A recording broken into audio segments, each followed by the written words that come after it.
Let me call to order meeting of the Board of Regents for Wednesday, March 13th. We'll be doing the roll call after public comment.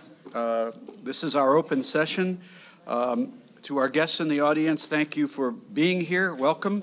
The Secretary is now going to review the procedures and ground rules for public comment. We have an extraordinary number of folks signed up. We normally would set aside at least 20 minutes for public comment. We're going to double that to 40 minutes, but we may not be able to hear everybody, so the Secretary will try to be focusing on making sure we're covering all the issues that are desired to be presented. So let me turn to the Secretary, Ann Shaw. Thank you. The notice you received when you entered the auditorium set out rules for public comment today. If you'd like to review these guidelines and need a copy, please raise your hand and our staff member will get you one. As Chair Kiefer indicated, we have 123 individuals who signed up to speak this morning. Each individual speaker will have up to a minute to address the Regents. I know that a few of you, just a couple groups, have pooled their time to one speaker. That one speaker will get 2.5 minutes. I don't give you a warning, however, at the end of your time, my little beeper will go off. So please be mindful of that time limitation so that we may hear from as many speakers as possible this morning. And as Chair Kiefer indicated, we'll go for 40 minutes. There's a microphone at the front of the audience. I'm going to call 5 names at a time. Because we have so many speakers on so many different issues this morning, I'm not going to necessarily call you in the order that you signed up to speak or that you appear on the list. So I'm going to do my best to hear from representatives, call on representatives from all the different issues. Sometimes if there's a whole group of you that have signed up for a particular issue, I may just say, pick 3 of you, and then you guys can pick amongst yourselves which you want to send up to speak. So I'm going to call the 5 at one time. Please be ready at the microphone when your time has come to speak. To hear from as many speakers as possible, the Regents do not use these public comment periods for an exchange with speakers. Regents' questions resulting from your comments will be referred to appropriate staff. Written material is also important to the Regents. You may give anything you've brought with you for the Regents to our staff member who's out in the audience with you. Those materials will be available to Regents for the duration of the meeting. Also, if you don't finish your statement and you have it in writing, you may leave it here too. So once again, I'm just going to select 5 speakers, not necessarily in order. If we do still have time when I get to the end of my list, I will circle back. Also, I know some of you, some speakers are not in the room, but I have someone out there that will get those people in the room if their name is called. So this morning, we'll first hear from Eduardo Perez, Kealoha Pisciata, and then there's many of you signed up to discuss the same topic, 30-meter telescope. So after Ms. Piscatata, sorry, maybe 3 others from 30-meter telescope group may speak. So that'll be our 5. Eduardo Perez, is he here?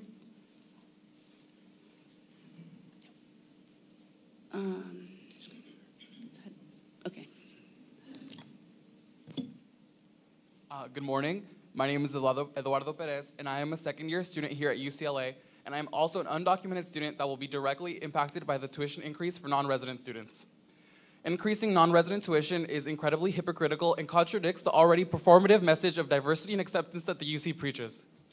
There are signs all across this campus that boast, UCLA welcomes your race, UCLA welcomes your immigration status, but all UCLA does is tokenize this diversity when it is beneficial for them and does not prioritize affordability or the retention of students on this campus. If you're going to use me as a statistic for how inclusive your campus is, start with addressing issues of tuition and financial access. Do not vote to increase the tuition of the thousands of non-resident students that contribute to the UC. Thank you. Thank you.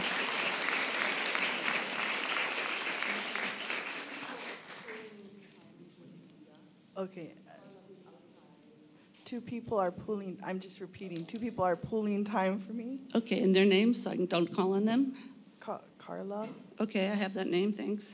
And who else? I'm not sure. That's okay, go I'll ahead. just begin. Okay, go ahead. Aloha, my name is Kealoha Pisciata. Mahalo for giving me the opportunity to speak. I came here from Hawaii. This is about Mauna Kea. Mauna Kea is our place of origin, our creation place. It is a place of our heavenly realms and our akua, and it is being threatened by a project that this university is supporting, and that is the 30-meter telescope project. We've reached out for many, many years. We've been involved in both state and federal cases, and we've prevailed in both of those in previous projects that this school has also supported, known as the Keck projects. We stopped the 10 more telescopes during that time. We recently were in the Supreme Court, in which case we did not win. However, we do plan to continue our litigation in the lower courts and work our way back up. We didn't win in the Supreme Court of Hawaii because the Supreme Court of Hawaii just cheated. They didn't actually read our stuff. We waited for 20 years to get there. And this is the lawlessness that we are facing. And what this body needs to know is that the state of Hawaii is going to use this project to arm themselves and enforce and be heavy-handed with the Hawaiian people. And we have been peaceful, and we intend to continue to be peaceful. 60,000 people signed a petition in 4 days asking for the desecration on Mauna Kea to stop and the arrest to stop also of the Kia'i, the earth protectors. And so we will continue that stand, but we're here to ask you to please think about this project. We have held this project up beyond the DECL survey. So it is going to be irrelevant when the extremely large telescope becomes online. The TMT will already be irrelevant. And we're also here to ask you that we are here to work with you.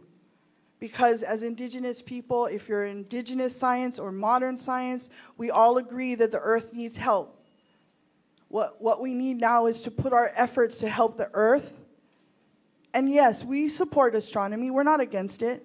But there's already 93 world-class sites where astronomy is being done. Time. Okay. Mahalo for your time, and please consider. Thank you. If there's one other member of the group that would like to speak. Good morning, aloha. My name is Liko Martin. I was born in the Hawaiian Islands, and I am here to provide some information so that this body can make a proper assessment with regard to the TMT. I'd like to open with reading a letter, recent letter, it's dated December 2018, from just a section here from Professor Alfred de Zayas, Geneva School of Diplomacy and International Relations. And this is in quotes.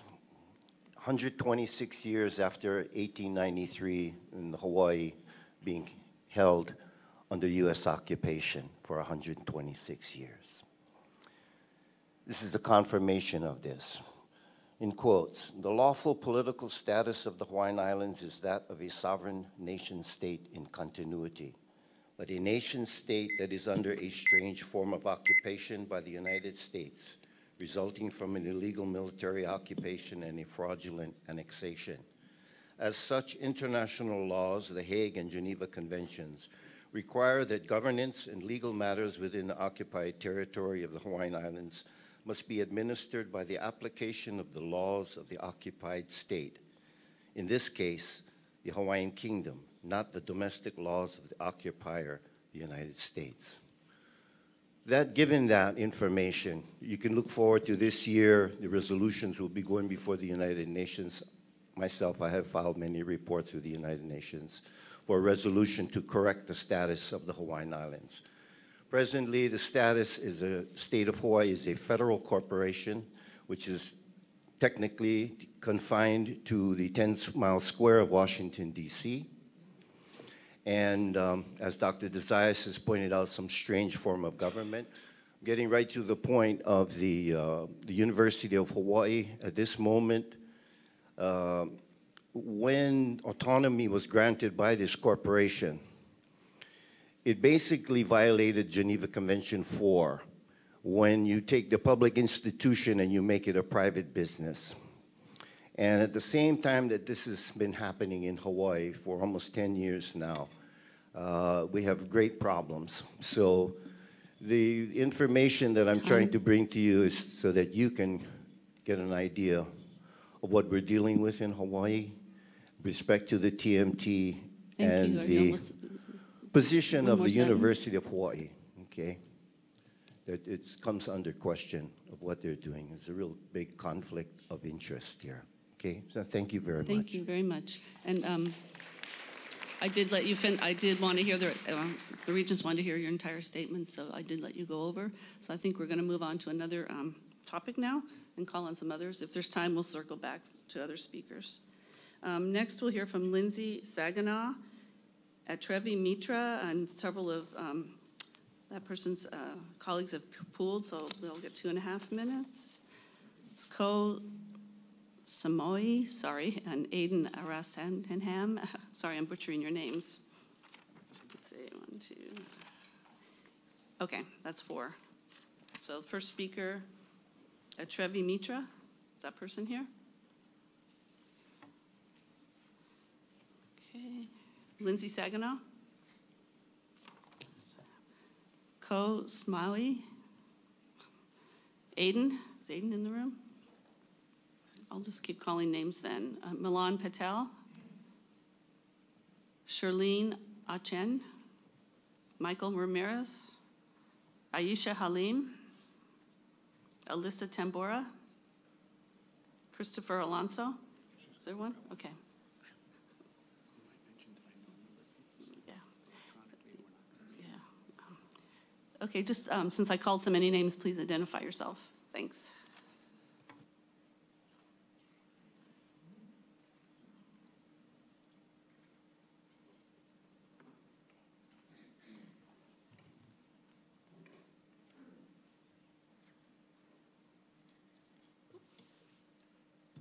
My name is Alyssa Tambora, and I will defer my time to Christopher Alonso regarding UCSC's childcare.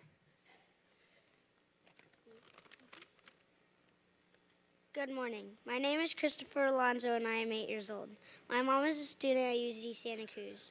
I go to early education services. UCSC wants to close my Title V daycare and replace it with the for-profit center. I love my education. This week I am Artist of the Week, and my projects are on display. Last week I did science experiments and learned about magnetism. Don't take this away. My teachers give me a lot of individual instruction and help me with my emotions. Don't let them lose their jobs. My mom teaches me to stand up for what I believe in. I believe in equal educational opportunities. In her Nobel Prize speech, Malala Yousafzai said, "It is not time to tell the world leaders to realize how important education is. They already know it. Their own children are in good schools. Now it is time to call them to take action for the rest of the world's children." The regents are leaders of University of California. You don't need an 8-year-old to tell you how important education is. I am here to tell you that high-quality education is important for children of students, and that allowing a for-profit company to make money off of children such as myself in the UC community is wrong. I am part of the next generation of leaders. I might be in your seat one day. Please model for me what it means to do the right thing. Please tell UCSC to halt their contract with low-quality, high-cost, and for-profit childcare company. Tell Chancellor Blumenthal and CPEBC Trump that my education matters too. Thank you.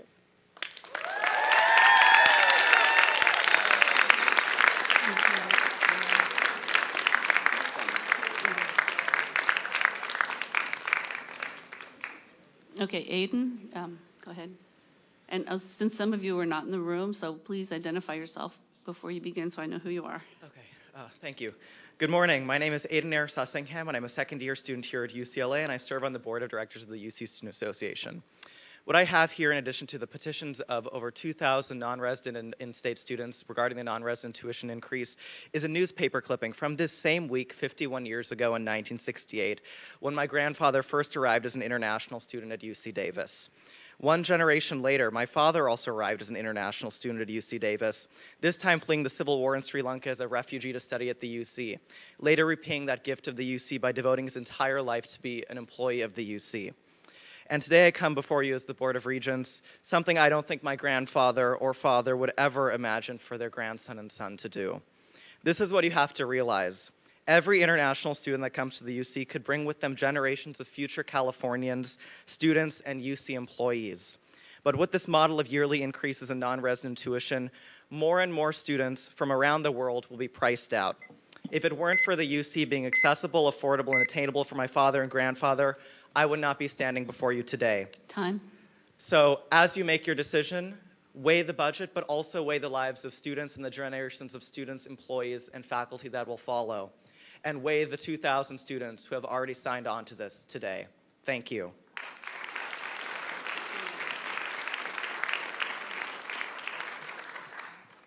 Hello, my name is Lindsay Saginaw, and I'm a first-year student at UCLA studying political science. I'm here on behalf of the Undergraduate Student Association and the thousands of out-of-state, international, and undocumented students enrolled at UCLA who will be subjected to the tuition increase.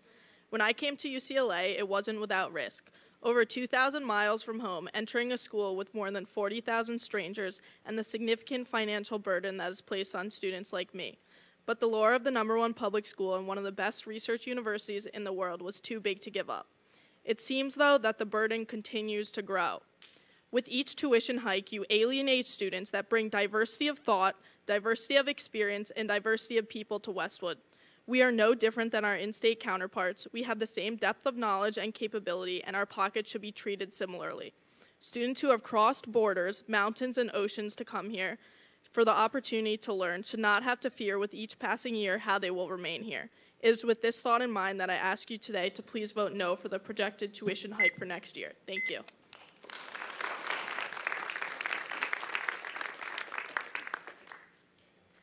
Hi, my name is Atreyu Mitra, and I'm a second-year Human Biology and Society and Public Affairs double major. I'm here today on behalf of Bruin Consent Coalition, formerly 7,000 in Solidarity, an organization founded by survivors for survivors.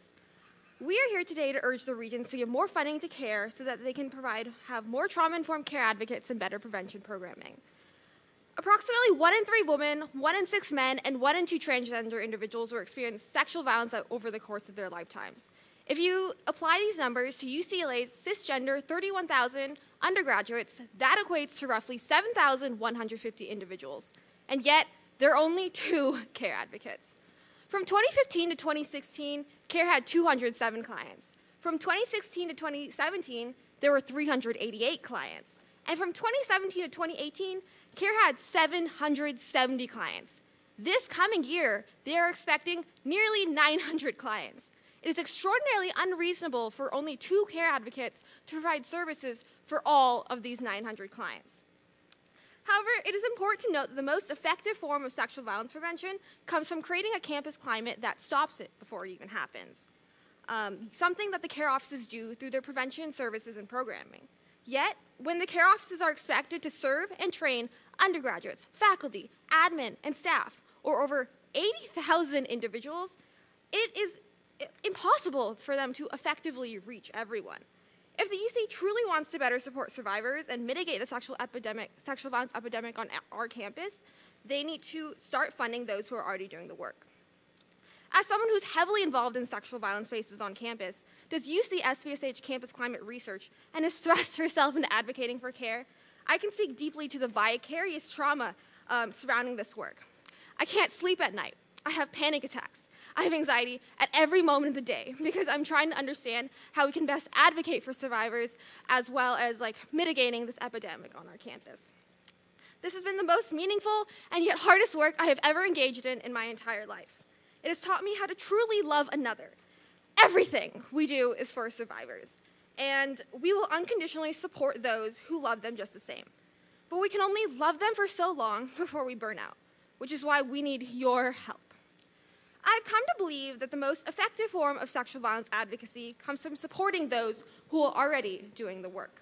So, in sum, I urge the Regents to give more funding to the CARE offices. Survivors need this. Thank you for your time.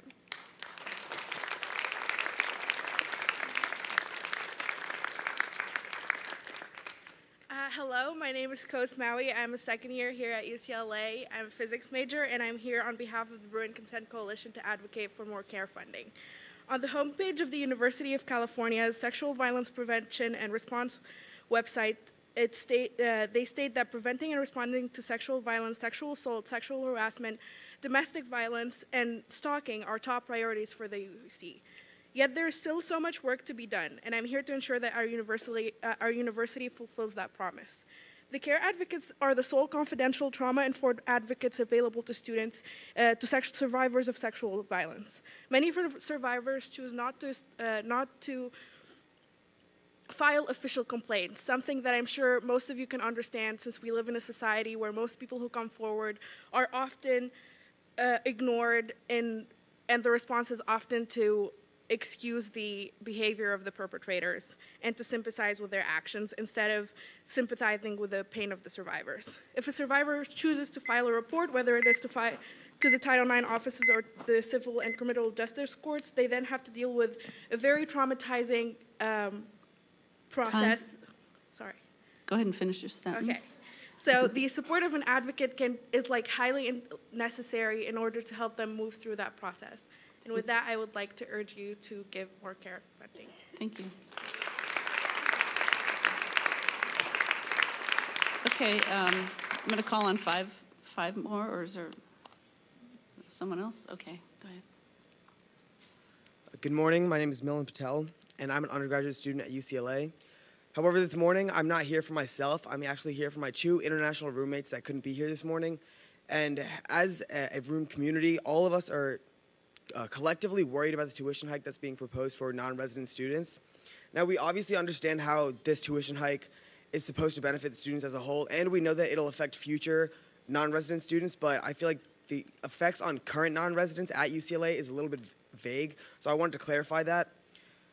We've agreed, and by we, I mean not only the three people in my room that have grown close and grown familiar with each other and the activities that we engage in, but as a floor community as well, which includes students from all corners of the globe and all corners that we think contribute to the UCLA community here as a whole. We've agreed that every aspect of our education at UCLA will be affected by this tuition hike, not only what we apply in the classroom, but what we think makes the UC system as great and as world-class of an institution as it is, that we all have decided to attend it in one form or another, is what you get outside of the classroom. And for reasons beyond this meeting, all of those cost money. Thank you. Okay, next, Daniel Shurel, Netta Ashtari, Connor Strobel, Ashraf Bashay, and Carly Town. Reminder, 1 minute each. Thank you.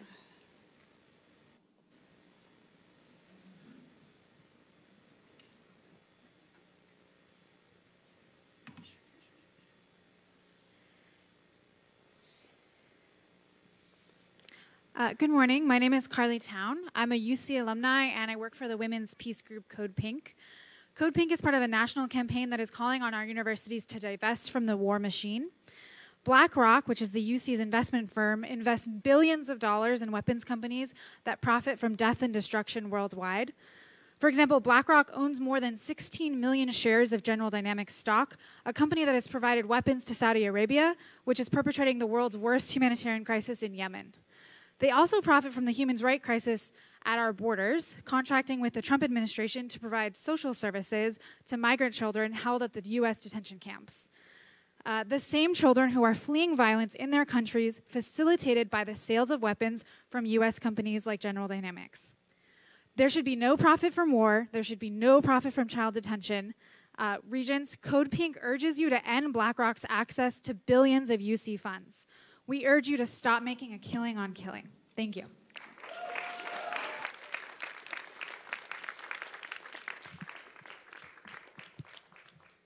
Good morning, Regents. My name is Ashraf Bashay, and I'm the UC International Affairs Officer.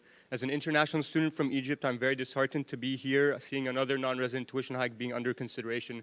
Quite frankly, it is shocking that during my undergraduate time alone, I've had to protest 4 tuition hikes just during my time here. It is painful for me to continue seeing barriers being erected that bar the community that I come from attending the UC. It is the advocacy work that I've been doing that has, quite frankly, made me feel that we can be a little more optimistic. But even after coming to present before you with Chancellor Brock, to the Academic and Student Affairs Committee, even after visiting almost every UC campus to bring forward our struggles and to share with you what we also go through, I am not seeing much progress. I'm not seeing much of a response. And we are continuously feeling neglected, marginalized, sidelined at every instant that a decision had to be made by this board. It is difficult when I'm explicitly told that this board represents the state of California, period. No qualifier, no mention of a greater purpose or a greater mission, no recognition of the thousands of non-residents who come to the UC for an education to share their talents and their stories. I stand before you with a drained body, with a sense of helplessness, with heaping pain, anger, and frustration and disappointment. This board is treating us as cash cows, and the state is treating us as scapegoats, and we, the non-residents, are paying the price of it all. Thank you. I am tired of expecting better.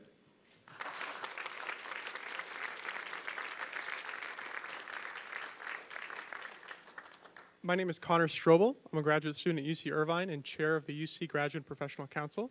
Last year, OP, in consultation with UCSA, UC GPC, council presidents, and other student orgs, created a best practice list for the PTSD applications.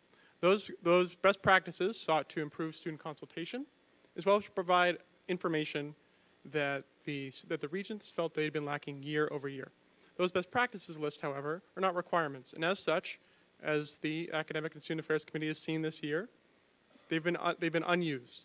We suggest that in Regents Policy 3103, Section 4, Clauses A, B, and a new Section D, that inserting some of those best practices would improve the student consultation process and fill some of the information gaps that you see year over year. We have sample language for that, and Anna, I'll be happy to submit those into the record. Thank you.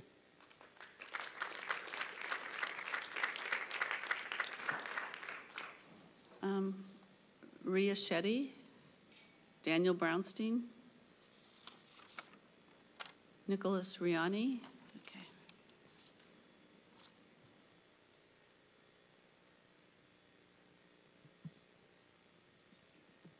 Hi, my name's Nedash Shari. I'm here to, first of all, pool the time of Daniel Brownstein, Lila Seeley, Tiana Temokovska, and 3 other medical students.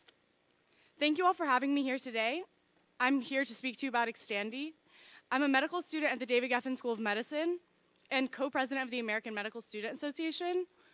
But most importantly, today I'm here as a daughter to a woman who had cancer for 12 years and as her primary caregiver.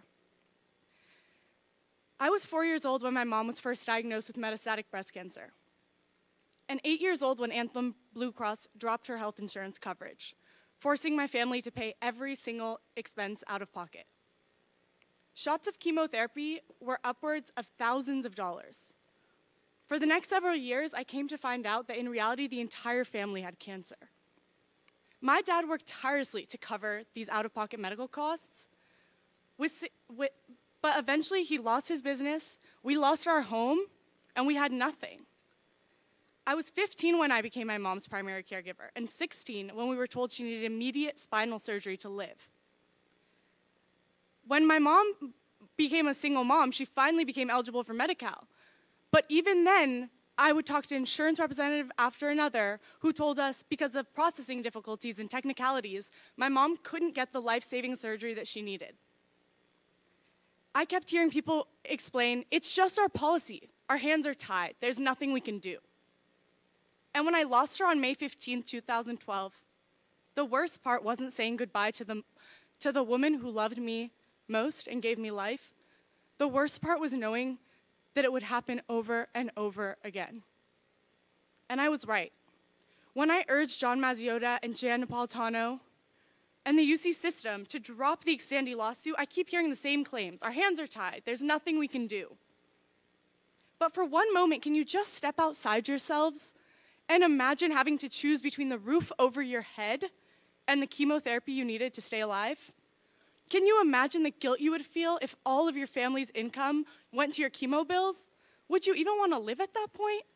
Can you imagine the exhaustion that it takes to go through chemotherapy, to feel nauseous, to wake up feeling sick every day, and meanwhile have to be on the phone with insurance representatives while you're fighting for your life? While cancer spreads through your body, robs your strength, robs your personality. That's what my mom did. That's what my family endured. But this doesn't have to be the case. And you do have the incredible power to speak for those who can't speak for themselves. Time. I want to end with my mom's favorite quote from our favorite bedtime story, Stone Fox. If there's a will, there's a way. It's in our hands to find it. Thank you. Thank you.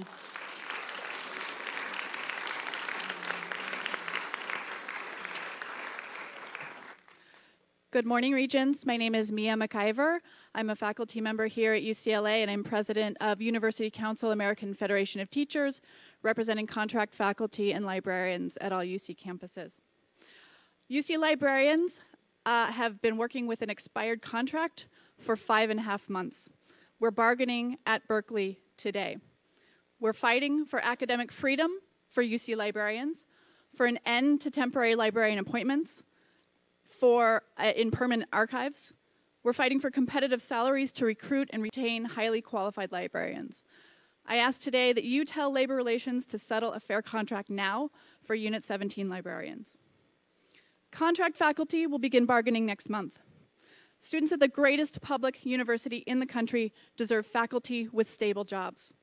Currently, UCAFT faculty experience 30% turnover on every campus every year, depriving students of mentorship and continuity from exceptional scholar teachers.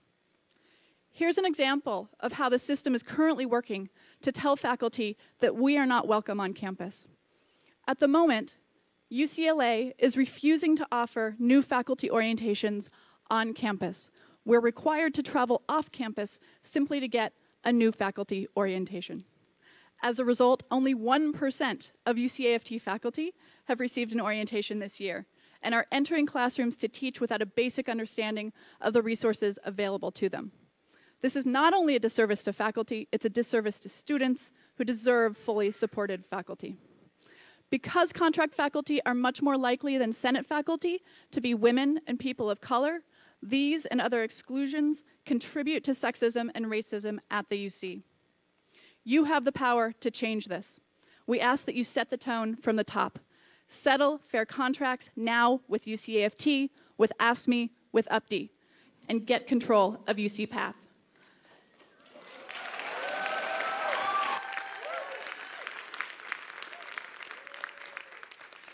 Imagine if we took $200 million in cost overruns for UC Path and put it towards education for our students.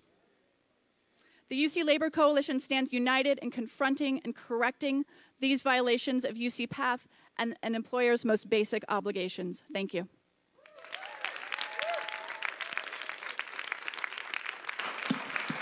Thank you.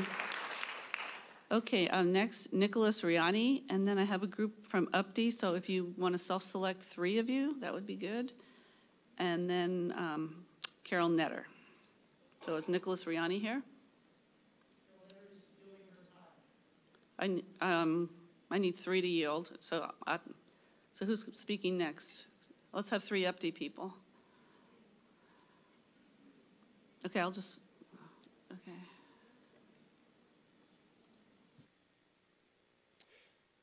My name is Dan Russell. I'm a IT worker at UC Berkeley, and I'm the Executive Vice President of UPTE. And next Wednesday will be my 3rd time on strike in a year. I didn't come to UC to go on strike. I came to UC to use my skills to serve the patients, the students, and the public, the people of California.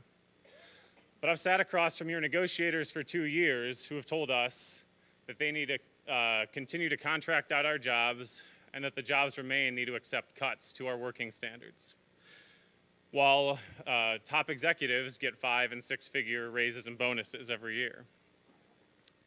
We're also told by our negotiators that 80% turnover after 5 years for our members is not a recruitment problem, and that it's actually a reason that we should accept the privatization and slashing of our retirement. I'm also tired of labor relations telling us that what we're asking for is unreasonable, when all we're really asking for is enough to stay afloat in the most expensive state in the country, and not to have our future and that of the UC compromised. Time. So I'm asking you to stop this needless conflict and focus on our mission, on education, on patient care, and on research. Bring us a deal that doesn't take us backwards for another 4 years. Thank you. And so we could all focus on what we came here to do, to serve the people of California. Thank you.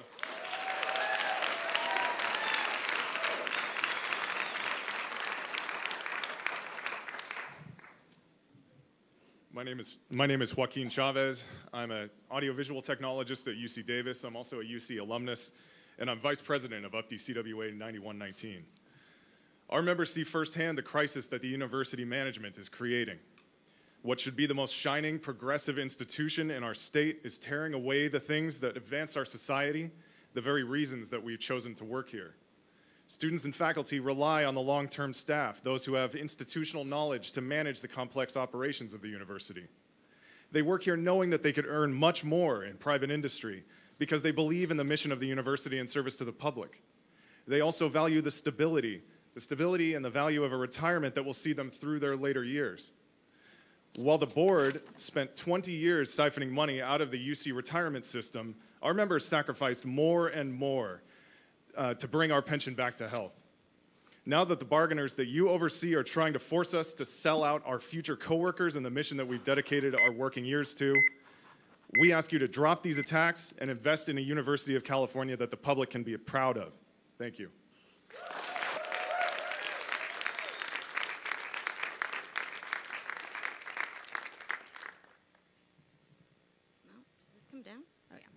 Good morning. My name is Jenna Barrett. I am a clinical social worker at the UCLA Resnick Neuropsychiatric Hospital, and I'm also the UPTE president of Los Angeles. I come here today to represent and affirm that I relate to what my research and technical brothers and sisters are saying. For the past 4 years, I've been privileged to work with some of the most vulnerable populations and individuals suffering from acute mental illness. This includes UCLA students who are suicidal, homeless individuals with chronic conditions like schizophrenia and bipolar disorder. And while I initially came to work at UCLA because of its reputation for exceptional patient care, this has proved challenging as our workload continues to increase with little change to our staffing and caseloads. Despite an overall decrease in length of stay and reported 200 additional patients admitted in 2018, we continue to experience UC's understaffing and lack of regard for its workers. UC is spending more and more on outside contracts, upper management, and executive positions, undercutting our mission for the highest quality patient care. Enough is enough. And for those reasons, I will be striking in solidarity with my research and technical brothers and sisters on Wednesday. For the many, UC for the many and not the few. Thank you.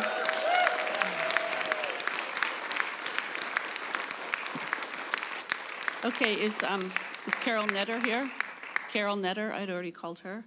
If not, Tanya Eckel, Andrea Ning, Sam Herman, Angela Davis, Valerie Ewald. So Tanya and Angela cede our time to Paulette Carney, who traveled all the way here from UC Santa Cruz Child Care Center. Good morning. My name is Paulette, and I'm the enrollment coordinator at UCSC's Early Education Services, our child care on campus. EES offers affordable quality childcare for UCSC students and would welcome the opportunity to continue serving the campus community, including staff and faculty. Let the educated, trained, professional early educators continue to operate our campus's childcare. Currently, 79% of our families are state subsidized by the California Department of Education. The decision to utilize Bright Horizons will not offer Title V subsidies. UCSC's administration has not committed to a specific plan to replace these valuable subsidies for low-income families. We urge you to not support and approve funding for the Long-Range Development Plan Amendment Number 2 and design of the Student Housing West project, which includes the development of new child care facility that will contract with Bright Horizons as the operator. It's very much the belief of EES staff and families that insufficient time and attention has been given to our concern. This privatized plan will not ensure the same quality of care or affordability. Thank you.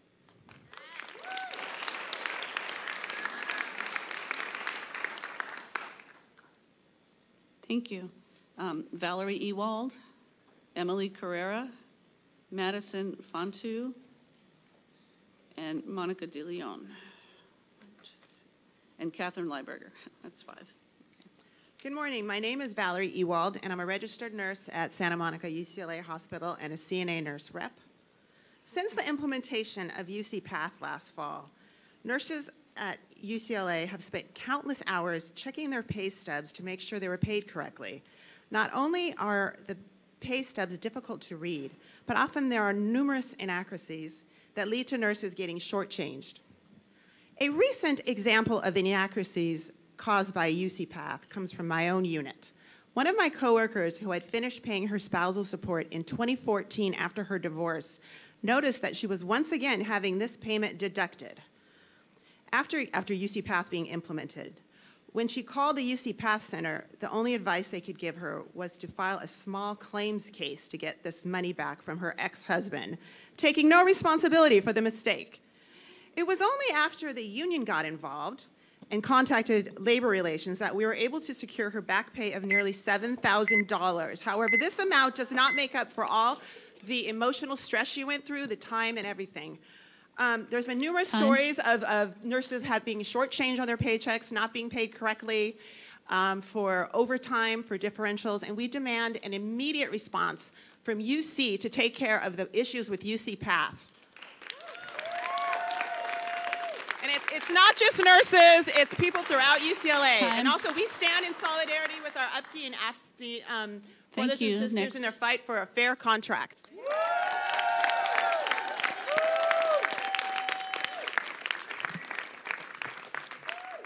Good morning, Regents. My name is Emily Carrera, and I'm also a registered nurse from the Medical Center. We are the nurses that put your Medical Center number 7 in the nation. So we demand the same respect from all of you. And we demand you to please look at UC Path and fix the problems before you go implementing it to your other UC systems.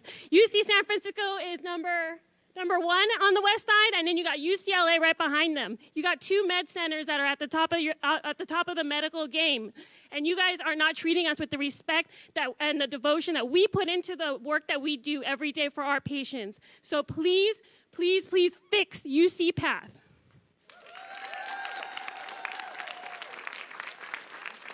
Good morning, Regents. My name is Monica De Leon, and I work at the UC Irvine Medical Center. I'm the proud Vice President of AFSCME's 3299 Patient Care Unit. The patient care technical workers we represent are the backbone of the UC health system. We work side by side with 15,000 research, technical, and healthcare professionals of UPTE CWA. We're not doctors or professors, but we know that the jobs we do are just as vital to providing the highest quality healthcare to the patients and students that we serve. We take pride in working at the University of California, an institution with a reputation for promoting equality and social mobility in our state. But I'm here today before you because the university has abandoned that mission. Over nearly 2 years of contract negotiations, UPTE has repeatedly raised the issue of rampant inequalities within the UC system. But the UC has refused over and over to address these gross inequities, instead demanding UPTE members to accept deep cuts that would make it even harder to support their families. We are very familiar with this song and dance because we have also had the university devalue our work and demand that we take the kinds of cuts that keep contracting out our jobs. But this isn't just about money, it's about justice and respect. UC's negotiators told UPTE's bargaining team that they could afford to compensate them more fairly. They just didn't think that their members were worth it. This is the exact same thing that new UC negotiators have said to our bargaining team during the past 2 years. It's not about the money, they have the money. Instead, it's about devaluing workers and sharpening the deep economic divides we are seeing across our state and our country. But across the country, workers are coming together and saying enough is enough. We can no longer accept such blatant economic injustice. As a single mom and the sole breadwinner of my family, I can't afford to accept it. And I also know that the workers must support each other. UPTE has called for a one-day strike for March 20th. The 15,000 patient care workers of AFSCME 3299 will be on the picket line in solidarity.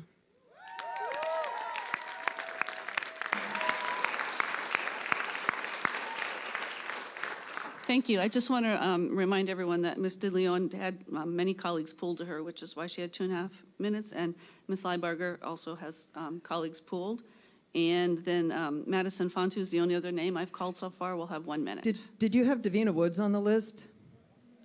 Yes, but I can't, I've got 123 people, so I have to not call on everyone. Do you want to speak? We both want to speak.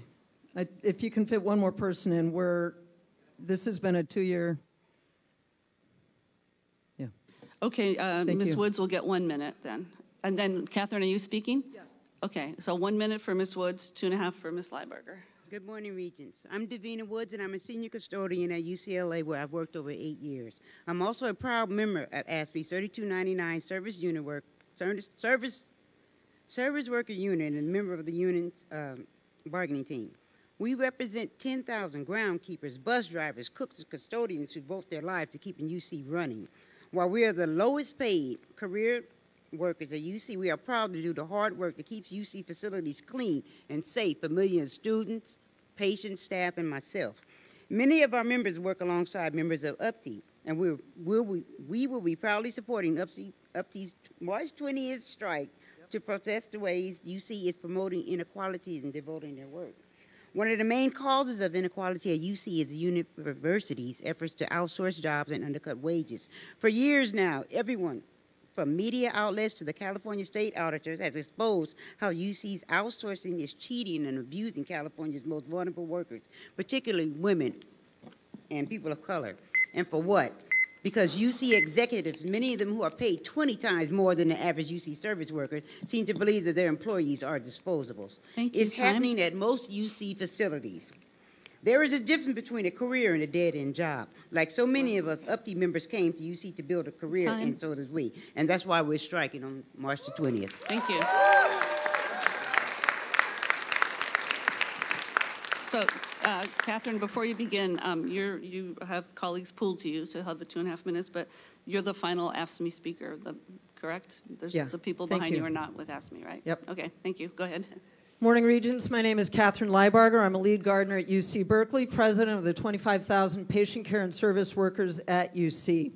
And I stand to echo Monica's and Davina's comments regarding UPTE's upcoming strike. We also stand in support of AFT's bargaining today. AFSCME is proud to support UPTE's members in their efforts to win a contract that addresses the recruitment, retention, and cost of living issues that undermine their ability to deliver quality service to students and patients. Now, the question is, why don't you? As you know, the men and women of 3299 have also been working in good faith to bargain our own contracts. For 2 years, we've made clear that our top priority is UC's outsourcing of jobs. We've shown, indisputably, how the practice is contributing to widening racial, gender, and income disparities within this public university's workforce. We've shared the stories of outsourced workers being abused, often for years on end, by contractors that pay them less than minimum wage. We've introduced you to working moms who've given years of service to UC, only to be told that their jobs will soon be eliminated and outsourced to a private company that pays much less. Instead of working with us, you've proposed and imposed contract terms that make things worse, while you've given another round of raises to a group of executives whose pay is growing 9 times faster than that of your frontline employees. I've met with several members of this board. In our talks, you've expressed surprise at the scope of the problem and expressed sympathy for those affected by it. But the question is, what will you, Regents, actually do about it? What will you do about the insensitivity of UC administrators as they lurch from one preventable labor disruption to another? How will you spin the latest scandal involving slush funds, executive excess, or admissions bribery while thousands of your workers walk picket lines because they can't afford the alternative? UC workers have never been more united, but UC administrators have never been more disconnected. If that's going to change, this board needs to step up. And with that, I'll close my comments. I'll leave you to your work. Clearly, you have a lot to discuss. Thank you.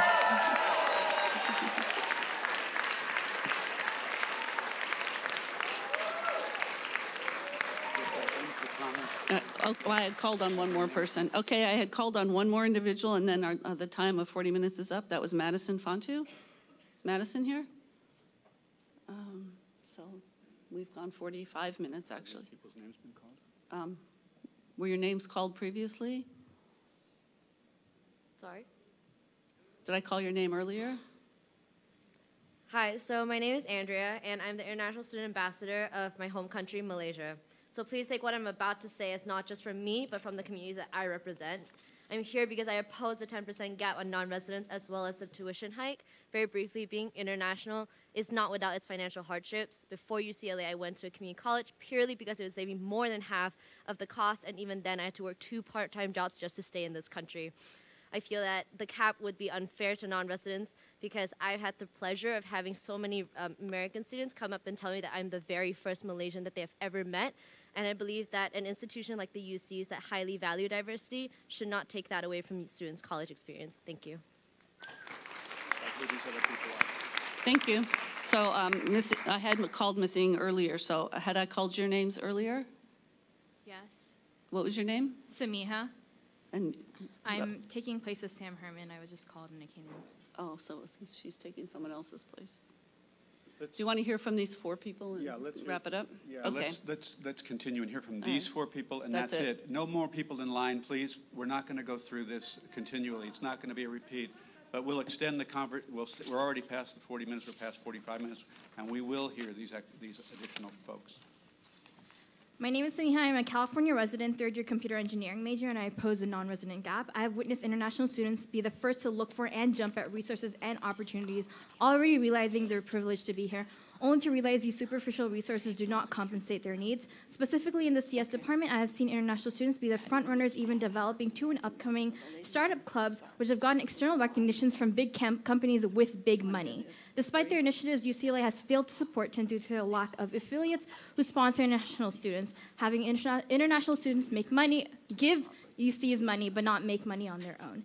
The solution to institutional shortcomings for their fruitful supporters is to not make them pay more, only for the UCs to take credit for the international students' work. International students are owning up to their own responsibilities and exceeding it. The UCs should own up to their own promises. Thank you. Okay, just to be clear, we're going to hear from 3 more speakers. Hello, my name is Colby Xavier Riley. I'm representing BSU, and I'm with ASME. I traveled 7 hours from Santa Cruz to be here for a couple hours and to speak with you, so I appreciate it if I can have everyone's full attention. If you're on your phones, that's pretty disrespectful, as these people and these folks have, taken time out of their day and taken their money in order to be heard here. I'm speaking against Student Housing West, and I'm representing a large majority of students on that campus.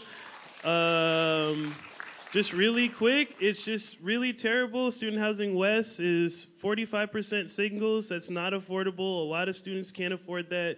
UC Santa Cruz doesn't have the resources to support the students that they have now. Why do you think adding 3,000 more students is going to help that? It's clearly a money grab. Sutton Quintero were hired at first to construct or manage the whatever property they had.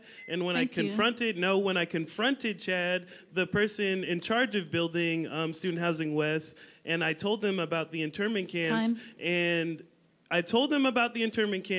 Sutton Quintero's involvement on the border wall, and I asked him why they switched, and he said it was because of design, not because they were involved with those practices. And when I told him about the internment camps, he shrugged. Thank you. We're supposed to be the authority on questioning authority. The UC has values that are clearly antithetical to what the practices that y'all are doing. So please don't go through.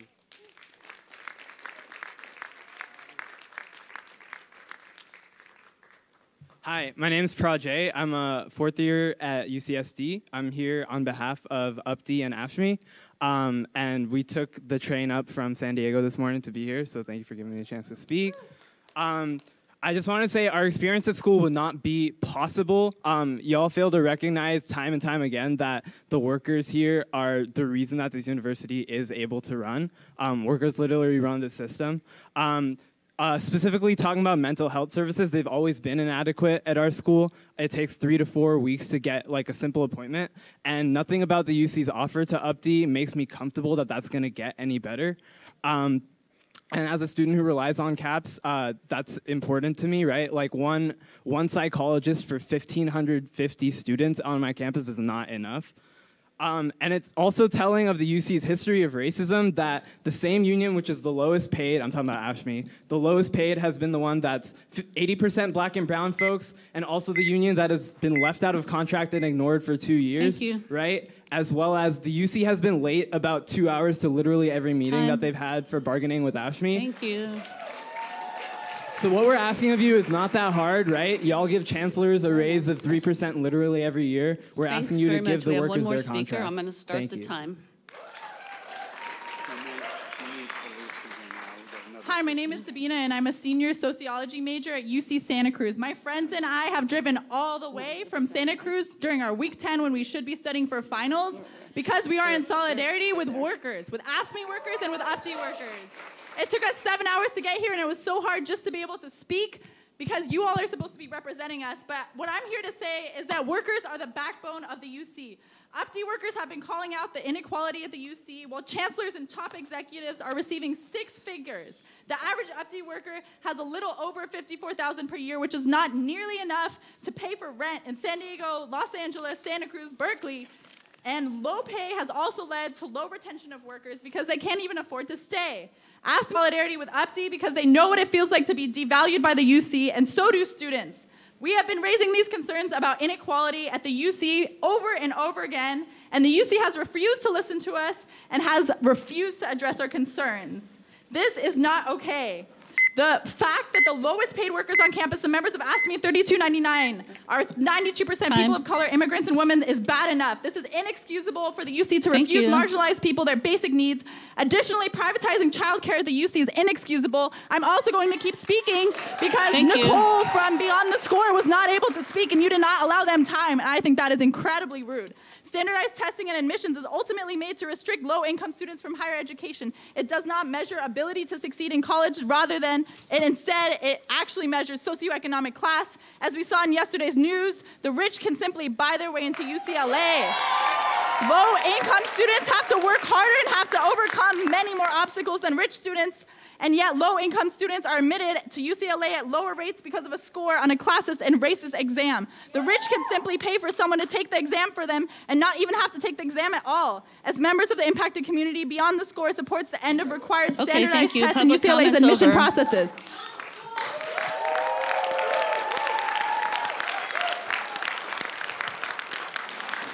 Okay, that, as we described and discussed with the speakers prior to you, and we talked, we're already 15 minutes past our time, and as we indicated, we extended the time for additional speakers. That'll be the end of public comment, and we'll continue with the rest of the meeting. Thank you very much for those who spoke. Let me address the...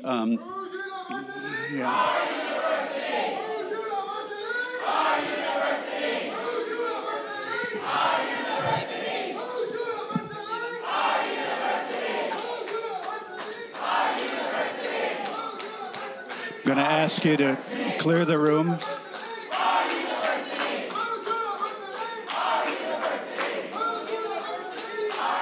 I'll be with, yeah.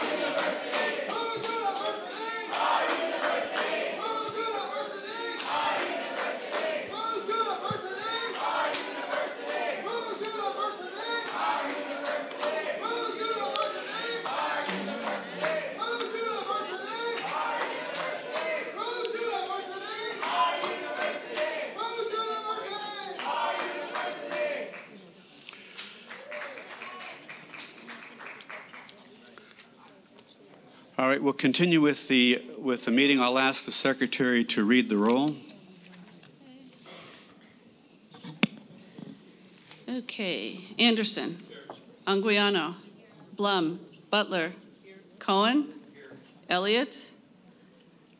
Estelano. Graves. Goober.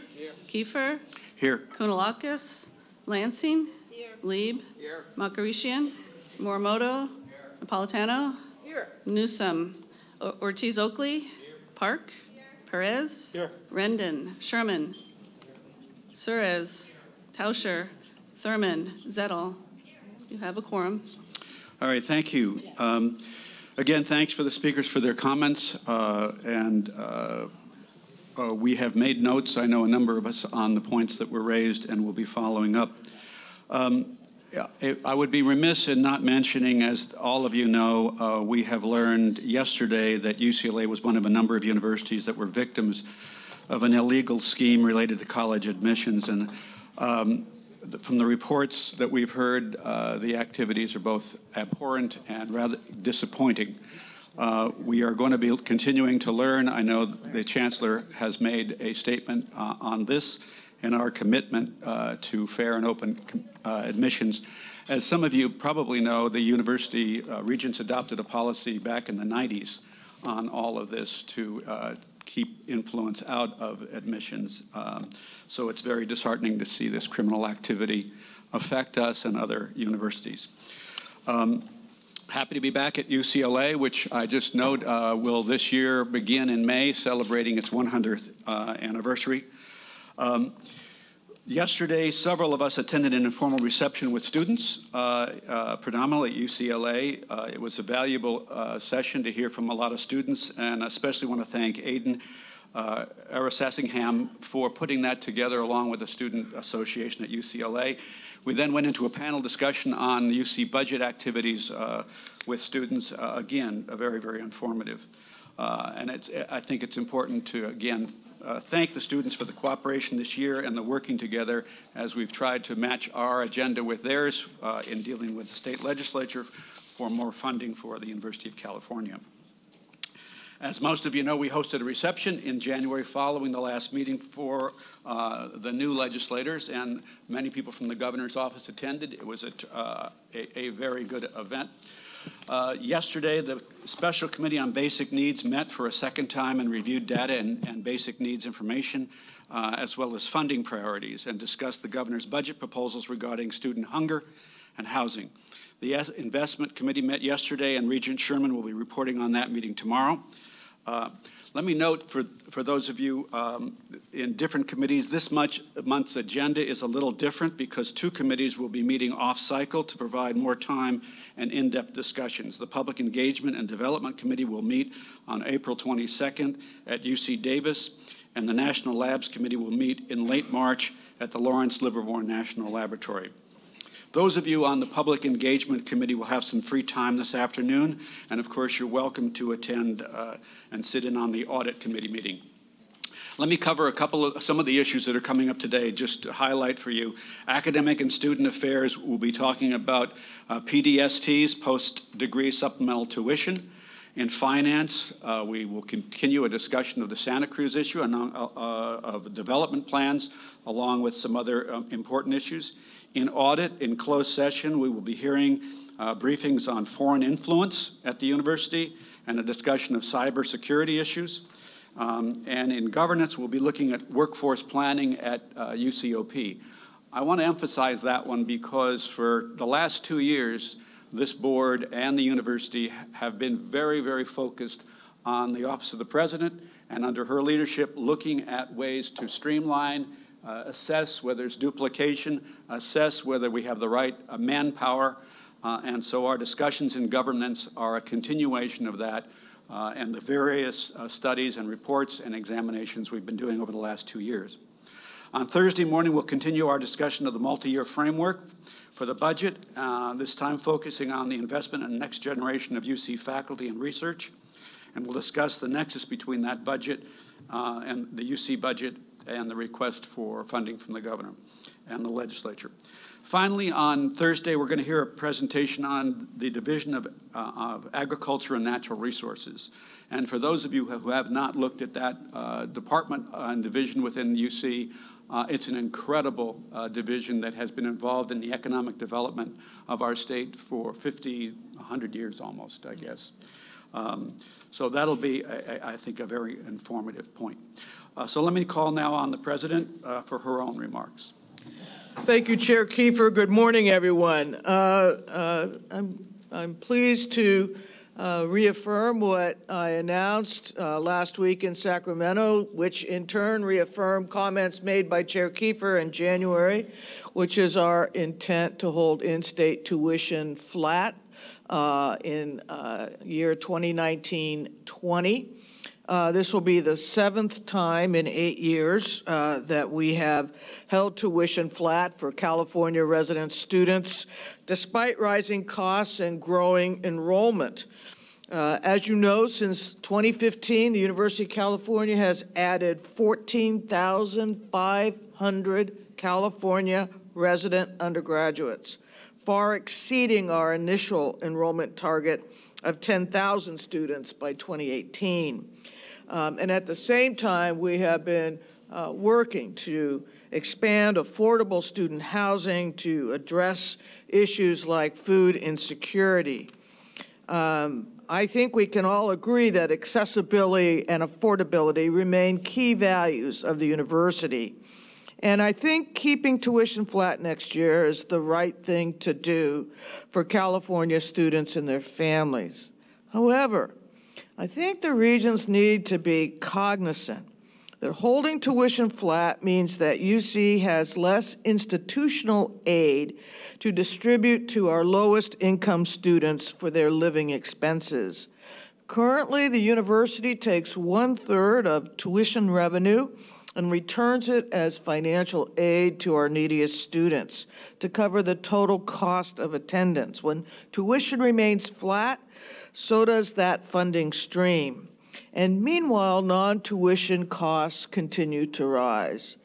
So that being said, what I want to put the board on notice is that absent major state reinvestment in the university, it would be unwise to continue ad infinitum for the future to hold tuition flat.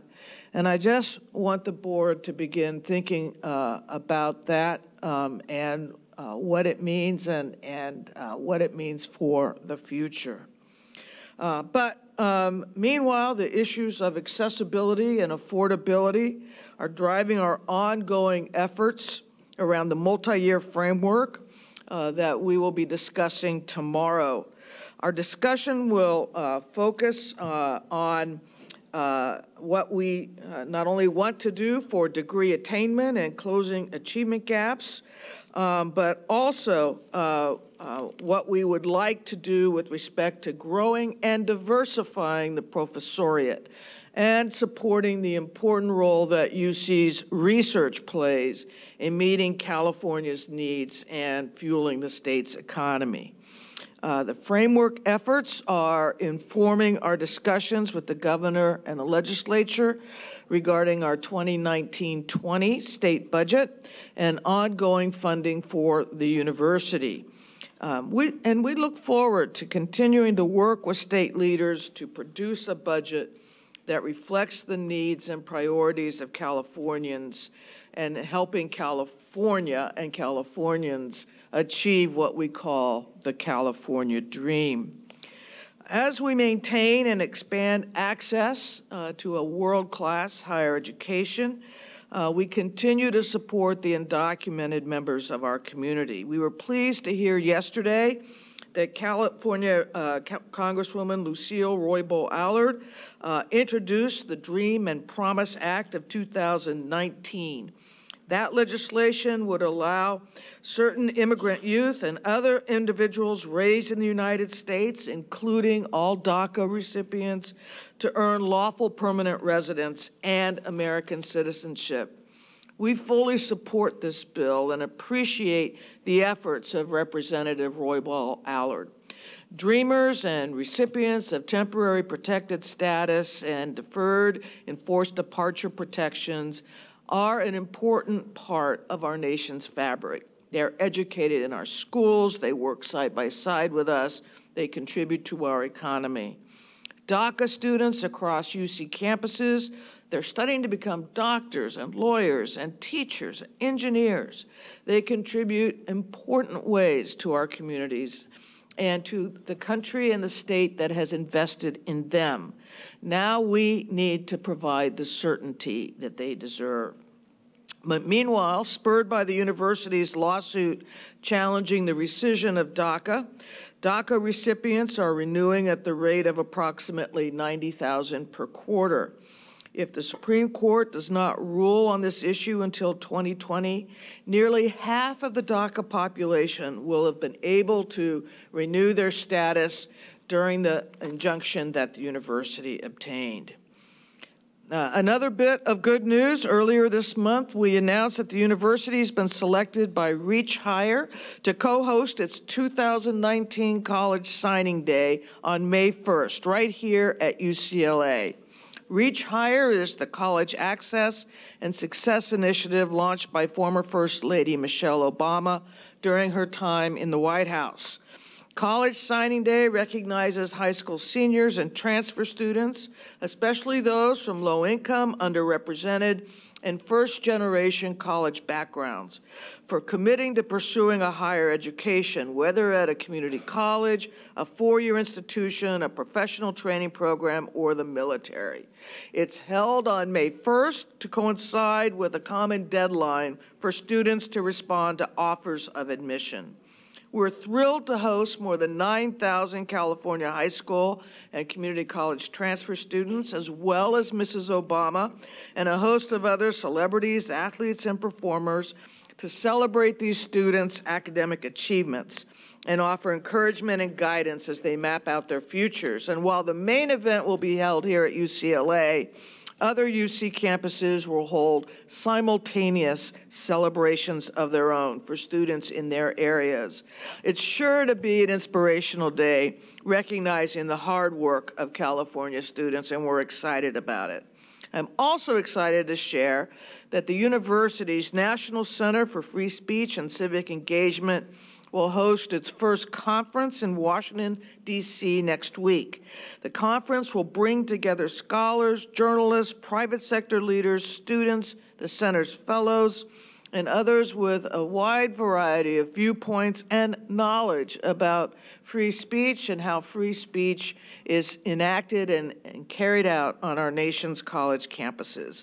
It will focus on issues such as issues in the digital world, furthering civil discourse in higher education, and evolving views on the role of the First Amendment.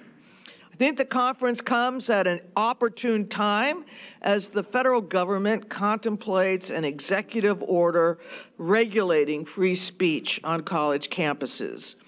We are proud to uphold our longstanding tradition of free speech and to exploring the complex issues surrounding free speech in terms of and exploring it through research, through advocacy, through debate and discussion. That's what universities can do. They can concentrate knowledge, expertise in an atmosphere of discussion and civil discourse to really address some of the key issues of the day. And that's what we'll be doing next week in Washington.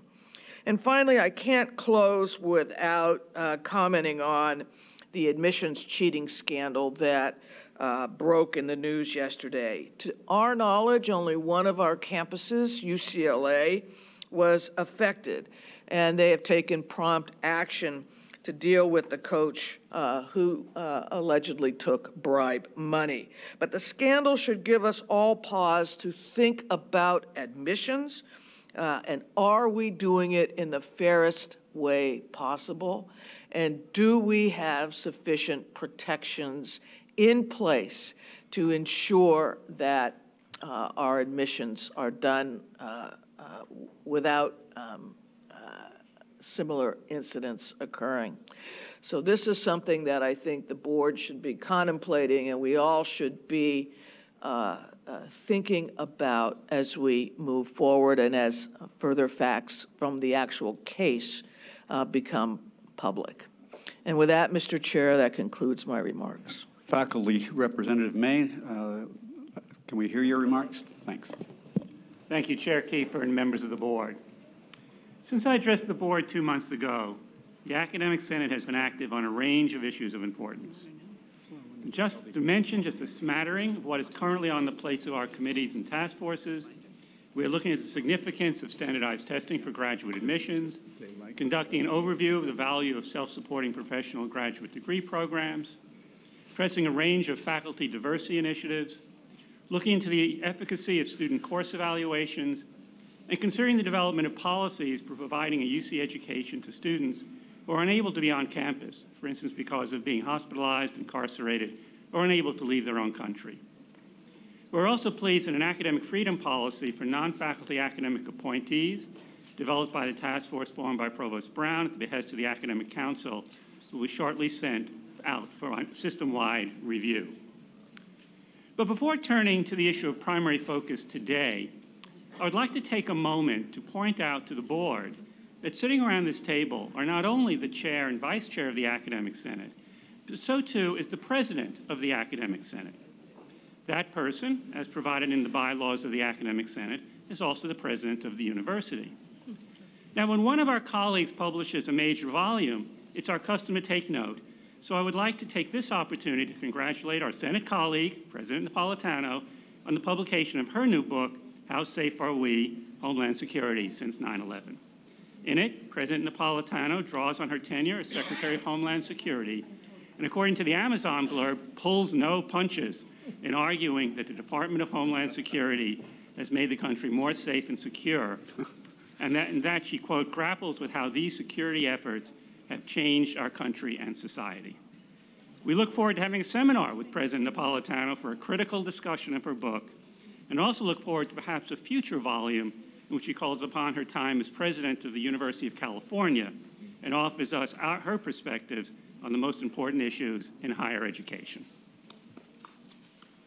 Turning now to the issue which I would like to speak, interestingly, it also pertains to publishing. When I last spoke to this board, the University of California was in negotiations with Elsevier Publishing for a new contract for access to their scholarly publications. The position of the university in these negotiations was rooted firmly in the Academic Senate and presidential policies on open access to published research and scholarship. And the Academic Senate has firmly supported this position. The Academic Senate, through the University Committee on Libraries and Scholarly Communications, has participated in negotiations, sitting alongside our colleagues from the California Digital Library and the university librarians in collectively representing the University of California. While the Academic Senate fully recognizes the financial stakes in these negotiations, more than anything else, our stand is based on the principled need to change fundamentally the manner of dissemination of our research and scholarship to one that comports with universal, no-cost public availability. Open access is a demand of academic freedom. As we know, these negotiations have failed. Elsevier remains far apart from us, both in their commitment to open access and in their financial offer. In response, President Napolitano has forcefully asserted, quote, I fully support our faculty, staff, and students in breaking down paywalls that hinder the sharing of groundbreaking research. This issue does not just impact UC, but also countless scholars, researchers, and scientists across the globe. And we stand with them in their push for full, unfettered access. And they stand with us. As we have learned in the press, and I've learned personally from many colleagues who have expressed their gratitude to the University of California, there is broad support from around the country and the world for walking away from the table in order to enhance the cause of open access. Yesterday, we were joined by the Norwegian consortium of their 4 universities and 40 other academic institutions and hospitals with a combined spend on the same order as UC's in not renewing their relationship with Elsevier. Norway now joins Germany and Sweden in affirming their commitment to open access. We're aware that there will be colleagues and students who will be inconvenienced. We are also aware that our university librarians have worked diligently to develop contingency plans to retain access to Elsevier materials. Importantly, we must recognize that we've reached a watershed moment in the dissemination of and access to our scholarly and research endeavors. The waters ahead are surely not fully charted and in many ways murky, but nevertheless our course is towards a fundamental value. Knowledge is generated by our scholars and knowledge generated by our scholars and researchers should be accessible regardless of the ability to pay. Access should not be the preserve of those with the means to pay. This is the principle of open access. The Academic Council, over the signatures of the divisional chairs of the Academic Senate and the chairs of all the standing system-wide Senate committees, has made the following statement. Quote, the Academic Council of the Academic Senate of the University of California hereby signals its collective and resolute commitment to support UC's negotiating position with Elsevier in order to advance UC's mission as a public institution, make the products of our research and scholarship as freely and widely available as possible, and ensure that UC spends taxpayer money in the most ethically, morally, and socially responsible way when entering into agreements with commercial publishers.